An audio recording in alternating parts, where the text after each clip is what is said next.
ఏంటి తెగ ఎగస్ట్రాలు పోతున్నావు? ఒకప్పుడు నువ్వేం చేసావో, నీ బతుకేందో నాకు.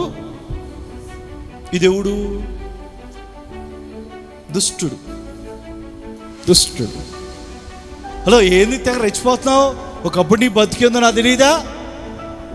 ఒకప్పుడు నువ్వు చేసిన పాపం ఏంటో నాకు తెలియదా? ఒకప్పుడు నువ్వు ఎట్లా తాగావో, ఎట్లా తిరిగావో, ఎన్ని యాసాలు వేసావో నాకు తెలీదా అని మాట్లాడేవాళ్ళు ఉన్నారా లేదా?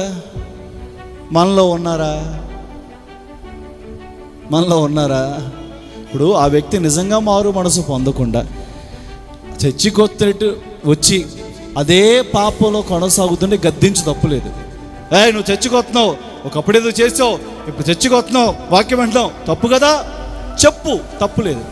ఆ వ్యక్తి మారు మనసు పొంది పాత జీవితాన్ని విడిచిపెట్టి క్రొత్త జీవితాన్ని ప్రారంభించాక కూడా నీకు ఎప్పుడో కాలినప్పుడు, కోపం వచ్చినప్పుడు, మండినప్పుడు ఆగు కాస్త ఆగు.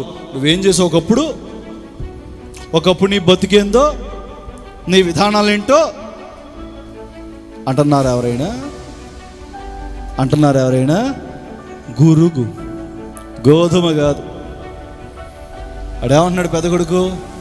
నువ్వు చెప్పు నాన్న, వాడు మన ఆస్తి నాశనం చేశాడు, వాడు పరువు నష్టం చేశాడు, నీ పరువు తీశాడు, ఇలువ తక్కువ పని చేశాడు, వాడిని అట్ట చేస్తావు నువ్వు. మీరు ఆ వాక్యం తర్వాత చదువుకోండి. వాడు బయటకు పోయాడో తెలియదు, ఇంట్లోకి వచ్చాడో తెలియదు.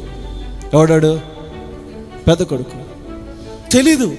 వాడు బయటకు పోయాడో తెలీదు, లోపలికి వచ్చాడో అక్కడ ఉండిపోయాడు. వాడి సాక్ష్యం అక్కడితో ఆగిపోయింది. తప్పు తెలుసుకున్న కొడుకు లోపలికి, గురుగు పెద్ద కొడుకు, గోధుమ తండ్రి. ఒక టైం వచ్చింది, అప్పుడు దాకా ఇడు మంచోడు అనుకుంటున్నారు అందరూ.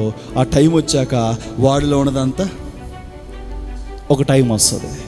ఆ టైం వచ్చినప్పుడు నువ్వు గురుగో, నువ్వు గోధుమో తెలిసిపోద్ది.